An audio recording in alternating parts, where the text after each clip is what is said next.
الحمد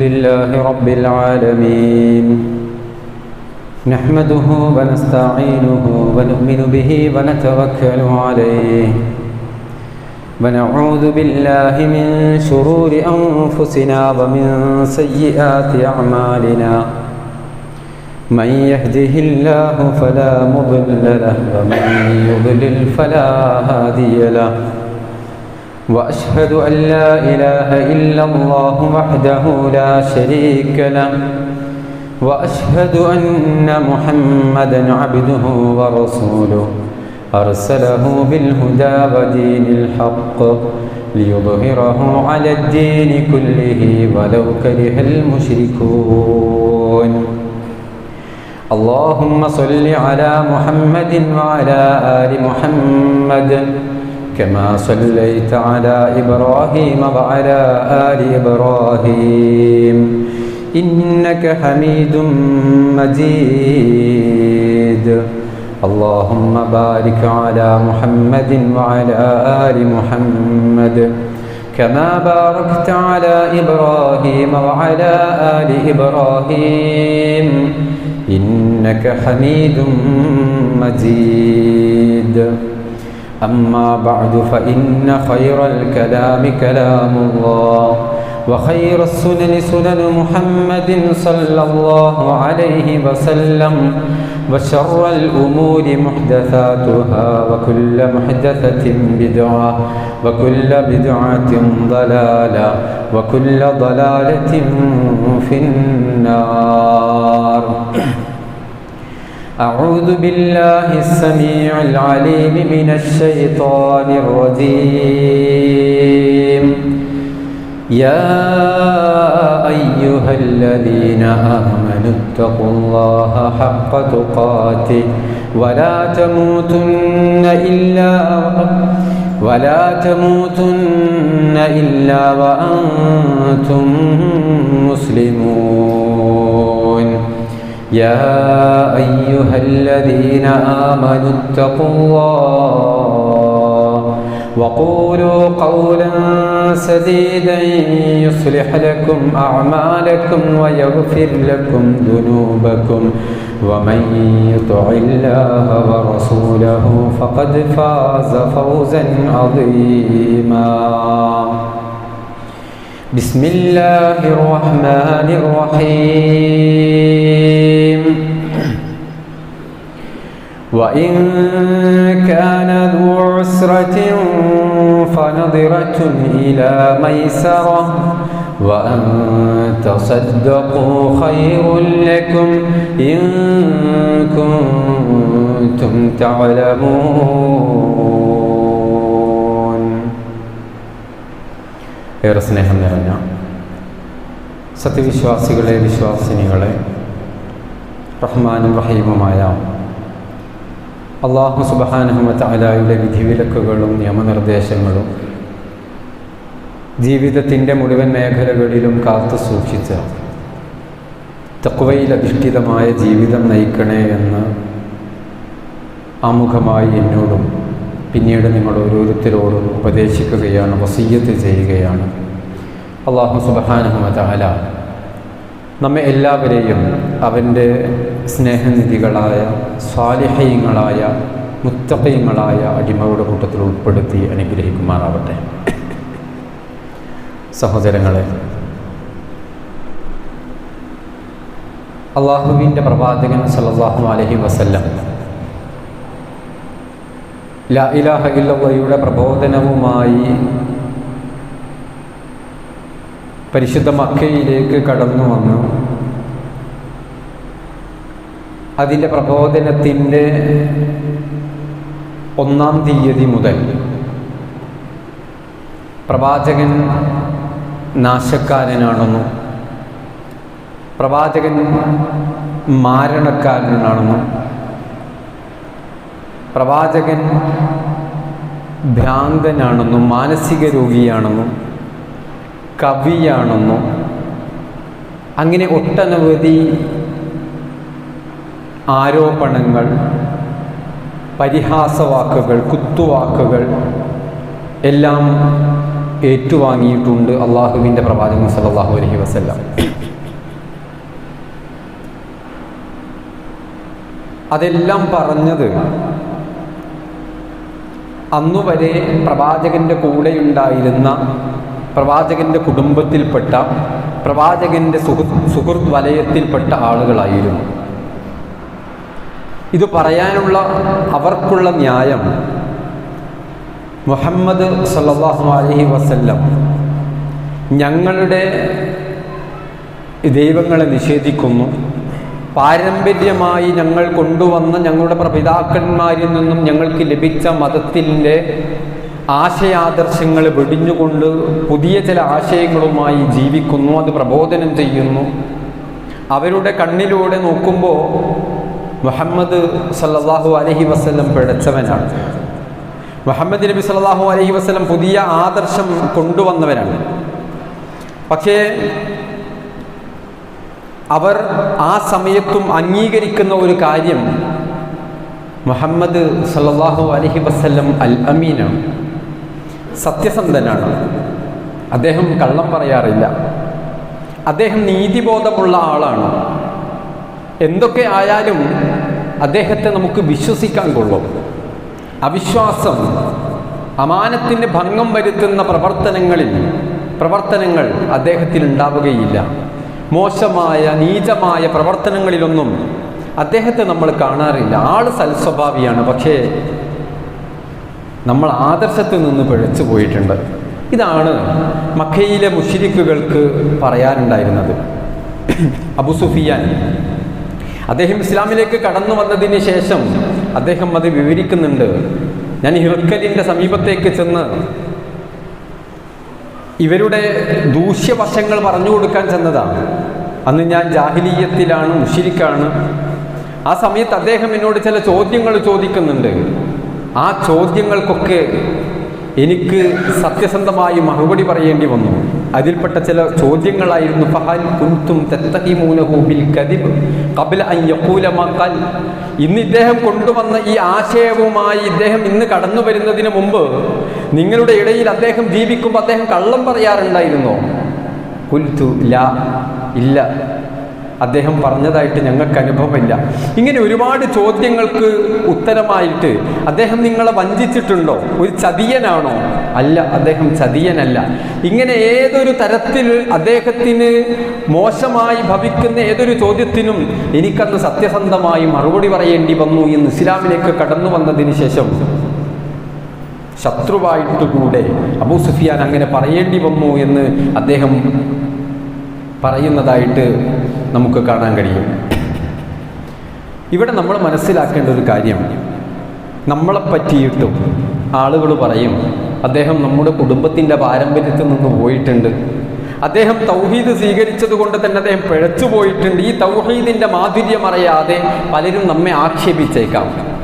പക്ഷേ ആ ഒരു കാര്യം മാറ്റിവെച്ചാൽ എന്താണ് നമ്മുടെ സ്വഭാവശുദ്ധി? എന്താണ് സത്യസന്ധതയുമായി നമ്മൾ എവിടെയാണ് നിൽക്കുന്നത്? നീതിബോധവുമായി നമ്മുടെ സ്വഭാവവുമായി അത് ബന്ധപ്പെടുത്തുമ്പോൾ നാം ഏത് മേഖലയിലാണുള്ളത്? അള്ളാഹുവിൻ്റെ പ്രവാചകൻ സല്ലല്ലാഹു അലൈഹി വസല്ലമയിൽ ഉത്തമമായ മാതൃകയുണ്ട്. ലഖദ് കാന ലക്കും ഫീ റസൂലില്ലാഹി ഉസ്വത്തുൻ ഹസന. അവിടുത്തെ ജീവിതത്തിൽ നമുക്ക് ഉത്തമമായ മാതൃകയുണ്ട്. പക്ഷെ അദ്ദേഹത്തെ ശത്രുക്കൾ പോലും അദ്ദേഹത്തിൻ്റെ പേരിൽ ദുസ്വഭാവമുണ്ടെന്നോ, കള്ളം പറയാറുണ്ടെന്നോ, അനീതി കാണിക്കുമെന്നോ, അതല്ലെങ്കിൽ ഇടപാടുകളിൽ മോശക്കാരനാണെന്നോ റസൂലുള്ളാഹി സ്വല്ലല്ലാഹു അലൈഹി വസല്ലമയെ കുറിച്ച് പറഞ്ഞിട്ടില്ല. അവരുടെ കണ്ണിലൂടെ ന്യായമെന്ന് തോന്നിയ ഒരു ആരോപണം അതാണ് അവർ ഉന്നയിച്ചിട്ടുള്ളത്.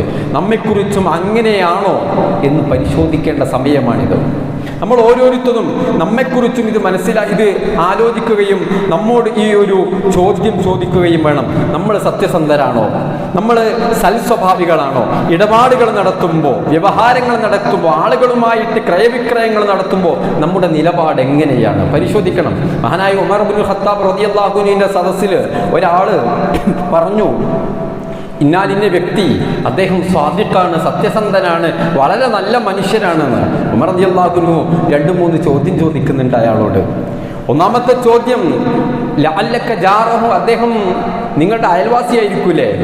അങ്ങനെയാണെങ്കിൽ അയൽവാസികളെ സംബന്ധിച്ചിട്ട് വളരെ നന്നായിട്ട് അറിയാലോ, അതുകൊണ്ടായിരിക്കും. അദ്ദേഹം പറഞ്ഞില്ല, അല്ല, എൻ്റെ അയൽവാസിയൊന്നുമല്ല. ഉമർ റളിയല്ലാഹു അൻഹു രണ്ടാമതായിട്ട് അദ്ദേഹത്തോട് ചോദിച്ചു, ലഅല്ലക സാഹബതഹു ഫീ സഫരി, നിങ്ങൾ അദ്ദേഹത്തിന്റെ കൂടെ ഒരു പക്ഷേ യാത്ര ചെയ്തിട്ടുണ്ടാവാം. അങ്ങനെ യാത്ര ചെയ്തിട്ടുണ്ട് എങ്കിൽ നമുക്കറിയാം പലരുടെയും തനി സ്വഭാവം വെളിച്ചത്തു വരുന്നത് യാത്രയിലാണ്. ദൂരദേശത്തേക്ക് പോകുമ്പോൾ യാത്രയിലാണ് അദ്ദേഹത്തിന്റെ സ്വഭാവം എങ്ങനെ, പെരുമാറ്റം എങ്ങനെ, ഇടപാടുകൾ എങ്ങനെയൊക്കെ പുറത്തു വരും, പ്രകൃതം പുറത്തു വരും എന്ന് ഉമർ റളിയല്ലാഹു അൻഹു പറഞ്ഞു. ഇല്ല, ഞാൻ അദ്ദേഹവുമായിട്ട് അങ്ങനെ യാത്രയൊന്നും ചെയ്തിട്ടില്ല. ഉമർ റളിയല്ലാഹു അൻഹു മൂന്നാമതായി പറഞ്ഞു, ലഅല്ലക താജറത മഅഹു ഫആമൽതഹു ബിദ്ദിർഹം വദ്ദീനാർ, എന്തെങ്കിലും സാമ്പത്തികമായ ഇടപാടുകൾ അദ്ദേഹവുമായിട്ട് നടത്തിയിട്ടുണ്ടോ? അതുകൊണ്ടായിരിക്കും അദ്ദേഹത്തെ മനസ്സിലായതല്ലേ? ഇദ്ദേഹം പറഞ്ഞു, ഇല്ല, അതൊന്നുമില്ല. പിന്നെ ഉമർ റളിയല്ലാഹു അൻഹു പറഞ്ഞു, ലഅല്ലക റഅയ്തഹു ഫിൽ മസ്ജിദി യഹുസ്സു റഅസഹു ഖായിമൻ വഖാഇദ, നമ്മളിൽ പലരും തെറ്റിദ്ധരിച്ചതുപോലെ അയാൾ 5 നേരം പള്ളിയിൽ വന്ന് റുകൂഅ് ചെയ്യുന്നുണ്ട്, സുജൂദ് ചെയ്യുന്നുണ്ട്, നമസ്കാരം നിർവഹിക്കുന്ന ഇത് കണ്ടിട്ടാണോ നീ അദ്ദേഹം നല്ല മനുഷ്യരാണെന്ന് പറഞ്ഞത്? ഖാല റജുൽ അജൽ, അതേ അമീറുൽ മുഅ്മിനീൻ, അതുകൊണ്ടാണ് നല്ല തൊക്കുവള്ള മനുഷ്യൻ പള്ളിയിലൊക്കെ എപ്പോഴും കാണാം. ഫഖാല ഉമർ ഇബ്നുൽ ഖത്താബ് റളിയല്ലാഹു അൻഹു, ഉമർ റളിയല്ലാഹു അൻഹു പറഞ്ഞു, ഇജ്ലിസ് ഫഇന്നക ലാ തഅരിഫു, ഇരിക്ക്, നിനക്ക് അദ്ദേഹത്തെ കുറിച്ചിട്ട് ഒന്നും അറിയില്ല എന്ന് പറഞ്ഞിട്ടുള്ളത്. അഥവാ ഒരാളെ നമുക്ക് മനസ്സിലാക്കണമെങ്കിൽ, ഒരാൾ നല്ലവനാണോ ചീത്തയാണോ എന്നറിയണമെങ്കിൽ അദ്ദേഹത്തിൻ്റെ ഇടപാട്, അദ്ദേഹവുമായിട്ടുള്ള പെരുമാറ്റം, അദ്ദേഹവുമായിട്ടുള്ള സഹവാസം, അതിലൂടെയാണ് ഒരാളെ മനസ്സിലാക്കാൻ സാധിക്കുക എന്ന നമ്മൾ പരിശോധിക്കേണ്ടതാണ്. നാമുമായി ഇടപെടുന്ന ആളുകൾക്ക്, നാമുമായി സഹവസിക്കുന്ന ആളുകൾക്ക്, നമ്മുടെ അയൽപക്കത്തുള്ള ആളുകൾക്ക് നമ്മെക്കുറിച്ച് എന്താണ് അഭിപ്രായം? ഇത് പരിശോധിക്കണം. മുഹമ്മദ് നബി സല്ലല്ലാഹു അലൈഹി വസല്ലമയുടെ യഥാർത്ഥ അനുയായികൾ എന്ന് പറയുന്ന ആ മാതൃക ഉൾക്കൊണ്ടുകൊണ്ട് തന്നെ സ്വർഗത്തിലേക്ക് പ്രവേശിക്കണമെന്ന് പ്രതീക്ഷിക്കുന്ന നമ്മൾ ഓരോരുത്തരും വളരെ ഗൗരവത്തോടുകൂടെ മനസ്സിലാക്കണം. ഇതിലേറ്റവും പ്രധാനപ്പെട്ട, നാം നല്ലവരാണോ, നമ്മുടെ സ്വഭാവം എന്ത് എന്നറിയാൻ ഏറ്റവും കരണീയമായിട്ടുള്ള ഗൗരവത്തോടുകൂടെ നമ്മൾ മനസ്സിലാക്കേണ്ട ഒരു വിഷയം ഉമർ റളിയല്ലാഹു അൻഹു അവസാനം പറഞ്ഞ വിഷയം സാമ്പത്തികമായ ഇടപാടുകൾ പരിശോധിക്കണം. സാമ്പത്തികമായ ഇടപാടുകളിൽ വിശുദ്ധി കൈവരിക്കുന്നവരാണോ നാം? ആ വിഷയത്തിൽ നമ്മുടെ ജീവിതത്തിൻ്റെ, നാം ആ വിഷയവുമായി ബന്ധപ്പെടുമ്പോൾ നമ്മുടെ സമീപനം എങ്ങനെയാണ്? സാമൂഹ്യ ജീവിയാണ് മനുഷ്യർ. പരസ്പരം അങ്ങോട്ടും ഇങ്ങോട്ടും സഹകരണത്തോടുകൂടെ മാത്രമേ ഈ ഭൗതിക ലോകത്ത് നമുക്ക് ഓരോരുത്തർക്കും ജീവിക്കാൻ സാധിക്കുകയുള്ളൂ. സാമ്പത്തികമായ പ്രയാസങ്ങൾ ഉണ്ടാകുന്ന സമയത്ത് മറ്റുള്ളവരിൽ നിന്ന് നമുക്ക് കടം വാങ്ങേണ്ടി വരും. ശരിയാണ്, കടം വാങ്ങുന്നതും നൽകുന്നതുമൊന്നും ഇസ്ലാം വിലക്കുന്നില്ല. മാത്രമല്ല, കടം നൽകുന്നത് ഒരു വലിയ പുണ്യപ്രവർത്തനമായിട്ടാണ് ഇസ്ലാം പഠിപ്പിക്കുന്നത്. വലിയ പ്രതിഫലമുണ്ട് കടം ഒരാൾക്ക് നൽകുകയാണെങ്കിൽ, അയാളെ സഹായിക്കുകയാണെങ്കിൽ. റസൂലുള്ളാഹി സ്വല്ലല്ലാഹു അലൈഹി വസല്ലം ഒരിക്കൽ പറഞ്ഞു, മാ മിൻ മുസ്ലിമിൻ യുഖ്രിദു മുസ്ലിമൻ ഖർദൻ മറത്തൈനി ഇല്ലാ കാന ഖസദഖതിഹാ മറ. ഒരാൾക്ക് 2 തവണ നിങ്ങൾ കടം കൊടുത്താൽ 1 തവണ സദഖ കൊടുത്തതിൻ്റെ പ്രതിഫലം നിങ്ങൾക്ക് ലഭിക്കുമെന്ന് ഹബീബായ മുഹമ്മദ് മുസ്തഫ സല്ലല്ലാഹു അലൈഹി വസല്ലം. കടം കൊടുത്തതാണ്, ആ കടം 2 തവണ അയാൾ തിരിച്ചു തന്നിട്ടുണ്ട്. നമ്മളെ കയ്യിൽ തന്നെയാണ് ക്യാഷ് ഉള്ളത്. പക്ഷേ അതിലൊന്ന് സദഖയുടെ പ്രതിഫലമായിട്ട് നിങ്ങൾക്ക് രേഖപ്പെടുത്തുമെന്ന് റസൂലുള്ളാഹി സ്വല്ലല്ലാഹു അലൈഹി വസല്ലം വളരെ കൃത്യമായി കൊണ്ട് പഠിപ്പിക്കുന്നു. കടം നൽകുന്നത് വളരെ പ്രതിഫലാർഹമായ കാര്യമാണ്. എന്നാൽ കടം വാങ്ങുന്നത് ഇസ്ലാമിൽ വളരെയേറെ ഗൗരവത്തോടുകൂടെ നോക്കിക്കാണണമെന്നാണ് പഠിപ്പിക്കുന്നത്. വിശുദ്ധ ഖുർആനിൽ നമുക്കറിയാം പല ഗൗരവമേറിയ വിഷയങ്ങളും പല വചനങ്ങളിലൂടെ 114 അധ്യായങ്ങളിലായി 6000-ലധികം വചനങ്ങളിലൂടെ പഠിപ്പിക്കുമ്പോൾ വിശുദ്ധ ഖുർആനിലെ ഏറ്റവും വലിയ ആയത്തേത് എന്ന ചോദ്യത്തിന് സൂറത്തുൽ ബഖറയിലാണ്. നമുക്ക് ഓരോരുത്തർക്കും അറിയാം, ആയത്തുദ്ദൈൻ എന്നാണ് അത് അറിയപ്പെടുന്നത്. എന്താണ് ആയത്തുദ്ദൈനിലെ പ്രതിപാദ്യ വിഷയം? കടമാണ്. കടം, അതുമായി ബന്ധപ്പെട്ട വിധിവിലക്കുകൾ, കടത്തെക്കുറിച്ച് പറയാൻ അല്ലാഹു സുബ്ഹാനഹു വ തആല വിശുദ്ധ ഖുർആനിലെ ഏറ്റവും വലിയ ആയത്ത്, ഒരു പേജ്, തുടക്കം മുതൽ ഒടുക്കം വരെ ഒരു പേജിൽ ഒതുങ്ങുന്ന ഒരു വചനം അല്ലാഹു സുബ്ഹാനഹു വ തആല അവതരിപ്പിച്ചിരിക്കുന്നു. അപ്പോൾ തന്നെ അതിൻ്റെ ഗൗരവം നമുക്ക് മനസ്സിലാക്കാൻ സാധിക്കും. വിശ്വാസികളെ നമ്മെ സംബന്ധിച്ചിടത്തോളം അത്യാവശ്യ ഘട്ടങ്ങളിൽ മാത്രമാണ് കടം വാങ്ങാൻ പാടുള്ളൂ. അതും വാങ്ങിയാൽ എത്രയും പെട്ടെന്ന് കൊടുത്തു വീട്ടാൻ ജീവിക്കാൻ നമ്മൾ ഓരോരുത്തരും തയ്യാറാവണം എന്നുള്ളതാണ്. അത് വാങ്ങുമ്പോൾ തന്നെ ആ ഒരു മാനസികാവസ്ഥ നമുക്ക് ഉണ്ടാവണം. എങ്ങനെയെങ്കിലും ഇന്ന് നമുക്കറിയാം എന്തിനാ നമ്മൾ കടം വാങ്ങുന്നത്. ഇന്ന് ക്രെഡിറ്റ് കാർഡുകൾ ലഭിക്കുന്ന കാലഘട്ടമാണ്. ലോണുകൾ യാതൊരു തരത്തിലുള്ള പ്രൂഫുകളും ആവശ്യമില്ല, നിങ്ങളൊന്ന് വന്നാൽ മതി, സൈൻ ചെയ്താൽ മതി എന്ന് പറയുന്ന കാലഘട്ടമാണ്. നമുക്ക് കടം തരാൻ ഒരുപാട് ആളുകളുണ്ട്. നമ്മൾ എന്തിനാണ് കടം വാങ്ങുന്നത്? എന്തിനാണ് ലോൺ എടുക്കുന്നത്? അത്യാവശ്യ ഘട്ടങ്ങളിലാണോ? വല്ല ഹോസ്പിറ്റൽ കേസുകളുമാണോ? വളരെ അനിവാര്യമായ അല്ല, അവിടെയൊന്നുമല്ല. നമുക്ക് ആഡംബരത്തിനും മോടി പിടിപ്പിക്കാനും ധൂർത്തിനും അഹങ്കാരത്തിനും കിബറിനും വേണ്ടിയിട്ട് ഇന്ന് കടം വാങ്ങി കുമിഞ്ഞുകൂട്ടുന്നു ആളുകൾ. എന്നിട്ടോ സമാധാനമില്ലാത്ത രാത്രികൾ, ഉറക്കമില്ലാത്ത രാത്രികൾ, അസ്വസ്ഥതയോടുകൂടെ ജീവിക്കുന്നു. സമാധാനമില്ലാത്ത പകലുകൾ അവർക്ക് ഈ കടങ്ങൾ സമ്മാനിക്കുന്നു. വളരെ ഗൗരവത്തോടുകൂടെ നമ്മൾ ഓരോരുത്തരും മനസ്സിലാക്കേണ്ട വിഷയമാണിത്. തോന്നുമ്പോഴെല്ലാം കടം വാങ്ങി എപ്പോഴെങ്കിലുമൊക്കെ തിരിച്ചു കൊടുക്കാലോ, അല്ലേ? എപ്പോഴെങ്കിലുമൊക്കെ തിരിച്ചു കൊടുക്കാം. അതൊക്കെ ആകുമ്പോൾ തിരിച്ചു കൊടുക്കാം. ചില ആളുകൾ കടം വാങ്ങാൻ എങ്ങനെയാണ്? ഒരാളെടുത്തു നിന്ന് വാങ്ങും, എന്നിട്ട് അയാൾക്ക് കൊടുക്കേണ്ട ഒരു ഡേറ്റ് ഉണ്ടാകും, അത് വേറൊരുത്തനോട് കടം വാങ്ങിയിട്ട് ഇവിടെ കൊടുക്കും. ഇങ്ങനെ പലരോടും കടം വാങ്ങിയിട്ട് ചില ആൾക്കാർ അങ്ങനെ കൊടുക്കൂല. ഇവിടുന്ന് കൊടുത്തതും വാങ്ങിയതൊന്നും വേറെ ആരും അറിയില്ല, അറിയാത്ത വേറൊരാളോട് വാങ്ങുക, എന്നിട്ട് അങ്ങനെ മുങ്ങി നടക്കുക. ഇതൊക്കെ നല്ല ഏർപ്പാടാണെന്നാണ് ധരിച്ചു വെച്ചിട്ട്. എന്നിട്ടോ ഉമർ റളിയല്ലാഹു അൻഹു പറഞ്ഞതുപോലെ അദ്ദേഹം പള്ളിയിലുണ്ടാകും, ജമാഅത്ത് നമസ്കാരങ്ങൾക്കുണ്ടാകും. അയാളെ കാണുമ്പോൾ മാന്യനാണെന്നൊക്കെ തോന്നും. പക്ഷേ അതുകൊണ്ട് നിനക്കറിയില്ല, നിനക്ക് അദ്ദേഹത്തെ കുറിച്ചൊന്നും മനസ്സിലായിട്ടില്ല എന്ന് ഉമർ റളിയല്ലാഹു അൻഹുവിന്റെ വാക്ക് നമ്മൾ ഓരോരുത്തരും മനസ്സിലാക്കണം. തിരിച്ചു കൊടുക്കാൻ എവിടുന്നൊക്കെ വാങ്ങിയത്, ആർക്കൊക്കെ കൊടുക്കാനുള്ളത് യാതൊരു ഐഡിയ ഇല്ലാത്ത ആളുകൾ വരെ ഉണ്ട്. വളരെ ഗൗരവമുള്ള വിഷയമാണിത്. തിരിച്ചു കൊടുക്കാൻ കഴിഞ്ഞിട്ടും അനാവശ്യമായി നീട്ടിവെക്കുന്ന ആളുകൾ, അവരെയും നമുക്ക് കാണാൻ കഴിയും. ഒരു വിശ്വാസിയെ സംബന്ധിച്ചിടത്തോളം ഇതൊന്നും ശരിയായ നിലപാടുകളല്ല. മറിച്ച് അനിവാര്യ ഘട്ടങ്ങളിൽ കടം വാങ്ങാം, ഇസ്ലാം അനുവദിക്കുന്നുണ്ട്. പക്ഷേ അത് കൊടുത്തു വീട്ടണമെന്നുള്ള ഉദ്ദേശത്തോടുകൂടെ നോക്കൂ റസൂലുള്ളാഹി സ്വല്ലല്ലാഹു അലൈഹി വസല്ലം പറയുന്നത്, മൻ അഖദ അംവാലൻ നാസി യുരീദു അദാഅഹ അദ്ദല്ലാഹു അൻഹു. അത് കൊടുത്തു വീട്ടണമെന്നുള്ള ഉദ്ദേശത്തോടു കൂടിയിട്ടാണ് വാങ്ങിയതെങ്കിൽ അത് വീട്ടാനുള്ള മാർഗം അല്ലാഹ് ഉണ്ടാക്കി കൊടുക്കും, അല്ലാഹ് അയാൾക്ക് എളുപ്പാക്കി കൊടുക്കും. വമൻ അഖദ യുരീദു ഇത്ലാഫഹ അത്ലഫഹുല്ലാഹ്. ഒന്ന് കളിപ്പിക്കാന്ന് വിചാരിച്ച് വാങ്ങിയാലോ, അതൊക്കെ തോന്നുമ്പോൾ അയാൾക്ക് പത്ര ആവശ്യമൊന്നുമില്ലല്ലോ, അയാൾക്ക് കുറെ സമ്പത്തൊക്കെ ഉണ്ടല്ലോ, ഞാൻ പാവപ്പെട്ടവനല്ലേ, ഇതിപ്പോ എന്റേത് കിട്ടിയിട്ടില്ലെങ്കിലും കുഴപ്പമൊന്നുമില്ല, അല്ലേ? അങ്ങനെയൊക്കെ ധരിച്ചിട്ട് കൊടുക്കാതിരിക്കുന്ന ആളുകളുണ്ട്. അയാളെ അള്ളാഹു നശിപ്പിക്കുമെന്ന് റസൂലുള്ളാഹി സ്വല്ലല്ലാഹു അലൈഹി വസല്ലം വളരെ കൃത്യമായി കൊണ്ട് പഠിപ്പിക്കുന്നു.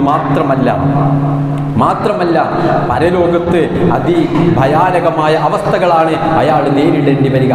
സ്വർഗം ലഭിക്കണമെങ്കിൽ നബി സല്ലല്ലാഹു അലൈഹി വസല്ലം പറയാൻ, മൂന്നാളുകൾ, മിനൽ കിബിരി വദ്ദൈൻ വൽ ഉലൂൽ, വഞ്ചന, അതുപോലെ തന്നെ അഹങ്കാരം, വദ്ദൈൻ, കടം, ഇതിൽ നിന്ന് മുക്തമായി ഒരാൾ മരണപ്പെട്ടെങ്കിൽ മാത്രമേ അയാൾക്ക് സ്വർഗം ലഭിക്കുകയുള്ളൂ. കടക്കാരനായി മരിച്ചാൽ സ്വർഗത്തിൽ പ്രവേശിക്കില്ല എന്നാണ്. ആലോചിച്ച് നോക്കൂ. എന്റെയും നിങ്ങളുടെയും നിലപാടുകൾ, സാമ്പത്തികമായ വിശുദ്ധിയെ, മറ്റുള്ളവരോട് നമ്മൾ കടം വാങ്ങിയാൽ അത് തിരിച്ചു കൊടുക്കാനുള്ള മാന്യത, അത്തരം സന്ദർഭങ്ങളിൽ അല്ലേ, അയാൾ പലപ്പോഴും വേദനയോടുകൂടെ നമ്മൾ പറയാറുണ്ട്, ഞാനിപ്പോൾ അവനോട് കടം വാങ്ങേണ്ട ആ ഒരു രീതിയിലാണ് എന്നോട് വാങ്ങിയ പണം തിരിച്ചു ചോദിക്കുന്നത് എന്നാണ്. നമ്മുടെ കാല് പിടിച്ചിട്ട് നമ്മുടെ പുറകെങ്ങനെ നടക്കേണ്ട അവസ്ഥ. നമ്മെ പ്രയാസപ്പെട്ടൊരു സന്ദർഭത്തിൽ നല്ല മനസ്സുകൊണ്ട് അയാൾ സഹായിച്ചു, അതാണ് ഇന്ന് അയാൾ പ്രയാസപ്പെടുന്നത്. സഹോദരങ്ങളെ, നമ്മൾ ഓരോരുത്തരും മനസ്സിലാക്കേണ്ടത് ഇത് പരലോകത്ത് വളരെയധികം പ്രയാസമുണ്ടാക്കുമെന്ന റസൂലുള്ളാഹി സ്വല്ലല്ലാഹു അലൈഹി വസല്ലം മഹാനായ മുഹമ്മദ് ബിൻ ജഹ്ഷ് റളിയല്ലാഹു അൻഹു അദ്ദേഹത്തിന് ഉദ്ധരിക്കുന്ന ഒരു ഹദീസിൽ പറയുന്നത് കാണാം. ഞങ്ങൾ ഒരിക്കൽ റസൂലുള്ളാഹി സ്വല്ലല്ലാഹു അലൈഹി വസല്ലമയോട് കൂടെ ഇങ്ങനെ ഇരിക്കുകയാണ്. ആ സമയത്ത് ഫറഫഅ റഅസഹു ഇല സമാ ثم وضع راحته على جبهته ثم قال سبحان الله. അല്ലാഹുവിന്റെ പ്രവാചകൻ ഇങ്ങനെ ആകാശത്തേക്ക് ഇങ്ങനെ തല ഉയർത്തി, എന്നിട്ട് തന്റെ കൈ ഇങ്ങനെ നെറ്റിത്തടത്തിൽ ഇങ്ങനെ അമർത്തി വെച്ചു. എന്നിട്ട് അദ്ദേഹം പറഞ്ഞു സുബ്ഹാനല്ലാഹ്, സുബ്ഹാനല്ലാഹ് എന്ന് ആശ്ചര്യം കൂറുന്ന, അത്ഭുതമുളവാക്കുന്ന ആ ഒരു വാക്ക് അദ്ദേഹം പറഞ്ഞു. എന്നിട്ട് പറഞ്ഞു മാദാ നുസ്സില ബില തസ്ദീദ്. അല്ലാഹുവേ, എത്ര ഗൗരവമുള്ള കാര്യമാണ് അവതരിപ്പിക്കപ്പെട്ടിട്ടുള്ളത്. റസൂലുള്ളാഹിക്ക് വഹി ഇറങ്ങിയിരിക്കുന്നു. സഹാബത്ത് പറഞ്ഞു ഞങ്ങൾ മൗനികളായി. എന്തോ ഗൗരവമുള്ള ഒരു വിഷയം അല്ലാഹുവിന്റെ പ്രവാചകന് വഹി അറിയിക്കപ്പെട്ടിട്ടുണ്ട്, ഞങ്ങളൊന്നും പറഞ്ഞില്ല, ഞങ്ങളൊന്നും ചോദിച്ചതുമില്ല. പിറ്റേന്നായ സമയത്ത് സഅൽതുഹു യാ റസൂലല്ലാഹ് മാ ഹാദ തസ്ദീദ് അല്ലദീ നുസിൽ, നബിയെ എന്തായിരുന്നു ഇന്നലെ അങ്ങ് സുബ്ഹാനല്ലാഹ് എന്നൊക്കെ പറഞ്ഞ് എന്തോ ഒരു ഗൗരവമുള്ള വിഷയം അങ്ങേക്ക് അവതരിക്കപ്പെട്ടിട്ടുണ്ടല്ലോ, എന്തായിരുന്നു പ്രവാചകരെ? റസൂലുള്ളാഹി സ്വല്ലല്ലാഹു അലൈഹി വസല്ലം വിശദീകരിച്ചു കൊടുത്തു, വല്ലദീ നഫ്സി ബിയദിഹി ലൗ അന്ന റജുലൻ ഖുതില ഫീ സബീലില്ലാഹ്, ഒരു മനുഷ്യൻ അയാൾ അല്ലാഹുവിന്റെ മാർഗ്ഗത്തിൽ യുദ്ധത്തിൽ ഏർപ്പെട്ട് അദ്ദേഹം ജിഹാദ് ചെയ്ത് ഷഹീദായിരിക്കുന്നു, സുമ്മ ഉഹിയ, പിന്നെ അയാൾക്ക് ജീവൻ തിരിച്ചു കൊടുത്തു അല്ലാഹു, സുമ്മ ഖുതിൽ, വീണ്ടും അദ്ദേഹം ഷഹീദായി മരണപ്പെട്ടു, സുമ്മ ഉഹിയ, വീണ്ടും അദ്ദേഹത്തിന് ജീവൻ കൊടുത്തു, സുമ്മ ഖുതില വഅലൈഹി ദൈനുൻ, പിന്നീടും അദ്ദേഹം ഷഹീദായി മരണപ്പെട്ടു. പക്ഷെ ആ സമയത്ത് വഅലൈഹി ദൈനുൻ, അദ്ദേഹത്തിന് കടമുണ്ട്. ഷഹീദായ വ്യക്തിയാണ്, 3 തവണ ഷഹീദായ വ്യക്തിയാണ്. എന്നിട്ട് 3ാമത്തെ തവണ അലൈഹി ദൈനുൻ, അദ്ദേഹത്തിന്റെ മേൽ കടമുണ്ടായിരിക്കുകയാണ് ഷഹീദായെങ്കിൽ മാ ദഖലൽ ജന്ന ഹത്താ യുഖ്ദാ അൻഹു ദൈനുഹു. അല്ലാഹു അക്ബർ, അദ്ദേഹത്തിന്റെ കടം വീട്ടപ്പെടുന്നത് വരെ അദ്ദേഹം സ്വർഗത്തിൽ പ്രവേശിക്കില്ല. സഹോദരങ്ങളെ, ആരെക്കുറിച്ചിട്ടാണ് പറഞ്ഞത്? ആരെക്കുറിച്ചിട്ടാ? ഷഹീദുകളെ കുറിച്ചിട്ട് നിങ്ങൾ മരണപ്പെട്ടവരാണെന്ന് പറയരുത്. ബൽ അഹ്യാഉൻ ഇൻദ റബ്ബിഹിം വഹും യുർസഖൂൻ, പാരത്രിക ലോകത്ത് അല്ലാഹുവിന്റെ സമീപത്തവർ ജീവിച്ചു കൊണ്ടിരിക്കുന്നുണ്ട്, അവർക്ക് ഭക്ഷണം നൽകപ്പെട്ടുകൊണ്ടിരിക്കുന്നുണ്ട്. പച്ചവർണ്ണത്തിലുള്ള ചില പക്ഷികളിലേക്ക് ഇവരുടെ ആത്മാക്കൾ പ്രവേശിപ്പിക്കപ്പെട്ടിട്ട് സ്വർഗത്തിലൂടെ അവർ പാറിപ്പറന്ന് നടക്കുന്നുണ്ട് എന്ന് പഠിപ്പിക്കപ്പെട്ട മഹാന്മാരായ ഷഹീദുകൾ, അവരെ കുറിച്ചിട്ടാ പറഞ്ഞു. അവർക്കാണ് കടമുള്ളതെങ്കിൽ പോലും ഇല്ല, അവരും സ്വർഗത്തിൽ പ്രവേശിക്കും. എത്ര ഗൗരവമുള്ള വിഷയമാണ് സഹോദരങ്ങളെ ഇത്. നാം ഈ വിഷയവുമായിട്ട് നമ്മുടെ സമീപനം എങ്ങനെയാണ്, ഇതാണ് നമ്മൾ ഓരോരുത്തരും പരിശോധിക്കേണ്ടത്. റസൂലുള്ളാഹി സ്വല്ലല്ലാഹു അലൈഹി വസല്ലം മറ്റൊരിക്കൽ പറഞ്ഞു, യൂഫറു ലിശഹീദി കുല്ലു ദംബിൻ, ഒരു ഷഹീദിനെ സംബന്ധിച്ചിടത്തോളം അദ്ദേഹത്തിന്റെ രക്തം ചീറ്റുന്നതോടുകൂടെ, അദ്ദേഹത്തിന്റെ ശരീരത്തിൽ നിന്ന് ആ ഒരു തുള്ളി രക്തം പുറത്തേക്ക് വരുന്നതോടുകൂടെ അദ്ദേഹത്തിന്റെ കഴിഞ്ഞ കാലഘട്ടത്തിലെ സർവ്വ പാപങ്ങളും അല്ലാഹ് പുറത്തു കൊടുക്കും. ഇല്ലദ്ദൈൻ, കടമൊഴികെ. ഇല്ലദ്ദൈൻ, കടമൊഴികെ. എന്താ നമ്മുടെ നിലപാട്? ഈ അവസ്ഥയിലാണ് ഞാൻ നിങ്ങളും മരണപ്പെട്ടു പോകുന്നതെങ്കിൽ പാരത്രിക ലോകത്ത് നമ്മുടെ അവസ്ഥ എന്തായിരിക്കും? വളരെ ഗൗരവത്തോടുകൂടെ പരിശോധിക്കേണ്ട വിഷയമാണിത്. സത്യവിശ്വാസികൾ എന്ന് പറയുന്ന ആളുകൾ, മുഅ്മിനീങ്ങൾ എന്ന് പറയുന്ന ആളുകൾ, തൗഹീദ് ഉണ്ടെന്ന് പറയുന്ന ആളുകൾ, നമസ്കാരത്തിനും സൽക്കർമ്മങ്ങൾക്കും നന്മകൾക്കും ഇബാദത്തുകൾക്കും ഒക്കെ ഉന്മേഷവും ആവേശവും കാണിക്കുന്ന ആളുകൾ മറ്റുള്ളവരുമായുള്ള ഇടപാടുകളിൽ ശ്രദ്ധിക്കണം. ഇതൊക്കെ മാറ്റി വെച്ചിട്ട് അതൊക്കെ എപ്പോഴെങ്കിലും കൊടുക്കാം, അതൊന്നും പ്രശ്നമല്ല, അയാൾക്ക് എൻ്റേത് കിട്ടിയിട്ട് വേണ്ടല്ലോ എന്ന ന്യായം പറഞ്ഞ് അത് കുറച്ചും കൂടെ കഴിയട്ടെ എന്ന് ആ രൂപത്തിൽ പിന്തിപ്പിക്കുകയാണ്. അപകടകമാണ്. നമ്മുടെ നമസ്കാരം കൊണ്ടും നോമ്പ് കൊണ്ടും അള്ളാഹുവിന് വേണ്ടിയിട്ടുള്ള ഇത്തരം ഇബാദത്തുകളെ കൊണ്ടും യാതൊരു കാര്യവുമില്ല എന്നുള്ളത് അള്ളാഹുവിൻ്റെ റസൂലുള്ളാഹി സ്വല്ലല്ലാഹു അലൈഹി വസല്ലം വളരെ കൃത്യമായി കൊണ്ട് പഠിപ്പിക്കുന്നത്. റസൂലുള്ളാഹി സ്വല്ലല്ലാഹു അലൈഹി വസല്ലം അത്തരത്തിലുള്ള മയ്യത്തുകൾ വന്ന നബി ചോദിക്കും, ഹൽ തറക ലിദൈനിഹി ഫദ്ല, അയാൾക്ക് വല്ല കടമുണ്ടോ? ഉണ്ട് എന്ന് പറഞ്ഞ നബി ആ നിസ്കാരത്തിൽ നിന്ന് മാറി നിൽക്കും. സ്വല്ലു അലാ സാഹിബിക്കും, നിങ്ങളുടെ കൂട്ടുകാരന് വേണ്ടി നിങ്ങൾ നിസ്കരിച്ചോളി എന്ന് പറഞ്ഞ് റസൂലുള്ളാഹി സ്വല്ലല്ലാഹു അലൈഹി വസല്ലം മാറി നിൽക്കുമെന്നാണ്. എത്രത്തോളം ഗൗരവമുണ്ട്. ഷഹീദായ വ്യക്തിക്ക് പോലും അല്ലാഹ് പുറത്തു കൊടുക്കൂല എന്ന് പറഞ്ഞ കടം. അള്ളാഹുവിന്റെ പ്രവാചകൻ സല്ലല്ലാഹു അലൈഹി വസല്ലമയെ പോലും മയ്യത്ത് നമസ്കാരത്തിൽ നിന്ന് പിന്തി നിൽക്കാൻ പ്രചോദിപ്പിച്ച കടം. എന്താ നമ്മുടെ നിലപാട്? ആർക്കൊക്കെയാണ് നമ്മൾ കൊടുക്കാനുള്ളത്? എഴുതി വെച്ചിട്ടുണ്ടോ? വസിയ്യത്ത് ചെയ്തിട്ടുണ്ടോ? അതിന് അദ്ദേഹത്തെ കാണുമ്പോൾ എങ്ങനെയാണ് നമ്മൾ അദ്ദേഹത്തോട് ഈ വിഷയവുമായി സമീപിക്കുന്നത്? എന്തിനാ നമ്മൾ കടം വാങ്ങുന്നത്? വിശ്വാസി ആലോചിക്കണം. വിശ്വാസികൾ വളരെ ഗൗരവത്തോടുകൂടി ആലോചിക്കണം. നബി സല്ലല്ലാഹു അലൈഹി വസല്ലം പറഞ്ഞത്, മൻ മാതബ അലൈഹി ദീനാറുൻ ഔ ദിർഹമുൻ ഖുദിയ മിൻ ഹസനാതിഹി ലൈസ തമ്മ ദീനാറുൻ വലാ ദിർഹം. ഒരാൾ ഒരു ദിർഹം അതല്ലെങ്കിൽ ഒരു ദീനാർ ഒരു കറൻസി, എത്രയെങ്കിലും നമ്മുടെ പണം, അതും കടമാക്കിക്കൊണ്ടാണ് മരണപ്പെട്ടു പോയതെങ്കിൽ പരലോകത്ത് ആ കടം വീട്ടുന്നത് എങ്ങനെയാണെന്നറിയോ? നമ്മുടെ ഹസനാത്തുകൾ, നമ്മുടെ നമസ്കാരം, നമ്മുടെ നോമ്പുകൾ, നമ്മുടെ ഖുർആൻ പാരായണം, നാം ചെയ്ത സൽപ്രവർത്തനങ്ങൾ അതെടുത്ത് നാം കൊടുക്കാനുള്ള ആ കടക്കാരന് അത് കൊടുക്കും, അയാൾക്ക് എടുത്തു കൊടുക്കും. അവിടെ നിങ്ങൾക്ക് ദിർഹം കൊണ്ടും അവിടെ ദിർഹം കൊണ്ടും ദീനാറ് കൊണ്ടും കടം വീട്ടാൻ സാധിക്കുകയില്ല എന്ന് റസൂലുള്ളാഹി സ്വല്ലല്ലാഹു അലൈഹി വസല്ലം പഠിപ്പിക്കുകയാണ്. അതുകൊണ്ട് ശ്രദ്ധിക്കണം, വളരെ ഗൗരവത്തോടുകൂടെ ശ്രദ്ധിക്കണം. ഈ വിഷയത്തിൽ കടം വാങ്ങുന്നത് വളരെ വളരെ അനിവാര്യമായ ഘട്ടത്തിൽ, അതും സൂക്ഷ്മതയോടെ നമുക്ക് വീട്ടാൻ കഴിയുമോ എന്ന് പരിശോധിച്ചിട്ടാണ് നമ്മൾ കടം വാങ്ങുന്നത്. എന്തിനാണ് വാങ്ങുന്നത്, ആരോടാണ് വാങ്ങുന്നത്, എങ്ങനെ ഞാൻ വീട്ടും, ഇതൊക്കെ ഒരു വിശ്വാസി ആലോചിക്കണം. മാത്രമല്ല, വാങ്ങുന്നവർ മാത്രമല്ല, കൊടുക്കുന്ന ആളുകൾ, അവരെ കുറിച്ചിട്ടും ഇസ്ലാമിന്റെ കൃത്യമായ ചില നിർദ്ദേശങ്ങൾ പറയാനുണ്ട്. ഒരാൾക്ക് കടം വാങ്ങി, അയാൾ കടം വീട്ടണം എന്നൊക്കെ വിചാരിച്ച് തന്നെ ആ രൂപത്തിൽ വാങ്ങിയതാ, പക്ഷേ അയാൾക്ക് പ്രയാസമുണ്ട്, കൊടുക്കാൻ സാധിക്കുന്നില്ല, അയാൾക്ക് സാമ്പത്തികമായിട്ട് ഇപ്പോഴും വല്ലാത്ത ഞെരുക്കത്തിൽ തന്നെയാണ്. പക്ഷേ നബി സല്ലല്ലാഹു അലൈഹി വസല്ലമ പറഞ്ഞു, റഹിമല്ലാഹു റജുലൻ സംഹൻ ഇദാ ബാഅ വഇദാ ഇസ്തറ വഇദാ ഖതദ. കടമുള്ള ഒരു വ്യക്തിക്ക് അല്പം വിട്ടുവീഴ്ച ചെയ്തു കൊടുക്കുകയാണെങ്കിൽ, കാലതാമസം കുറച്ചുകൂടെ കഴിഞ്ഞിട്ട് മതി എന്നുള്ള രൂപത്തിൽ വിട്ടുവീഴ്ച ചെയ്തു കൊടുക്കുകയാണ് എങ്കിൽ അയാൾക്ക് അല്ലാഹു സുബ്ഹാനഹു വ തആല അല്ലാഹു അദ്ദേഹത്തിന് കാരുണ്യം ചൊരിയട്ടെ എന്ന് നബി സല്ലല്ലാഹു അലൈഹി വസല്ലമ വളരെ കൃത്യമായി കൊണ്ട് പ്രാർത്ഥന നടത്തിയിട്ടുണ്ട്. റഹിമല്ലാഹു റജുലൻ. അപ്പൊ നമ്മൾ ശ്രദ്ധിക്കേണ്ടതാണ്. ചിലപ്പോൾ ചില ആളുകൾക്ക് അവരുടെ പ്രയാസം കൊണ്ടൊക്കെ അത് കളിപ്പിക്കലായിരിക്കില്ല. അയാൾക്ക് ചിലപ്പോൾ നമ്മൾ അവധി നീട്ടി ചോദിക്കാം, അതാണ് മാന്യതയും. അയാളെ കാണുമ്പോൾ മുങ്ങി നടക്കുകയോ നാടുവിടലോ ആത്മഹത്യയെക്കുറിച്ച് ആലോചിക്കലോ ഇതൊന്നുമല്ല. മാന്യമായി ആ രൂപത്തിൽ നമ്മൾ അവധി നീട്ടി ചോദിക്കുക, അങ്ങനെ അവധി നീട്ടിക്കൊടുക്കുക എന്നുള്ളത് വലിയ പ്രതിഫലമാണ് എന്നും അല്ലാഹുവിന്റെ പ്രവാചകൻ സ്വല്ലല്ലാഹു അലൈഹി വസല്ലം നമുക്ക് പഠിപ്പിച്ചു തരികയാണ്. ഞാൻ ആദ്യം ഓതി വെച്ച സൂറത്തുൽ ബഖറയിലെ 280-ാമത്തെ വചനത്തിൽ അല്ലാഹു സുബ്ഹാനഹു വ തആല പറഞ്ഞു, വഇൻ കാന ദു ഉസ്റത്തിൻ ഫനദിറത്തുൻ ഇലാ മൈസറ. കടം വാങ്ങിയവരിൽ വല്ല പ്രയാസം അനുഭവിക്കുന്ന ആളുകളും ഉണ്ടായിരുന്നാൽ അവർക്ക് ആശ്വാസം ഉണ്ടാകുന്നവരെ ഇട കൊടുക്കണം. അത് ഒരു കൽപ്പനയാണ്, അല്ലാഹുവിന്റെ നിർദ്ദേശമാണ്. അവധി അല്പം കൂടെ നീട്ടിക്കൊടുക്കണം. ഇനി വഅൻ തസദ്ദഖു ഖൈറുൽ ലക്കും. ഇനി നിങ്ങൾക്ക് അയാളുടെ പ്രയാസം കണ്ട് മനസ്താപം വന്ന് അത് വിട്ടുകൊടുക്കാൻ, അത് സദഖയായി പരിഗണിക്കാൻ നിങ്ങൾക്ക് സാധിക്കുമെങ്കിൽ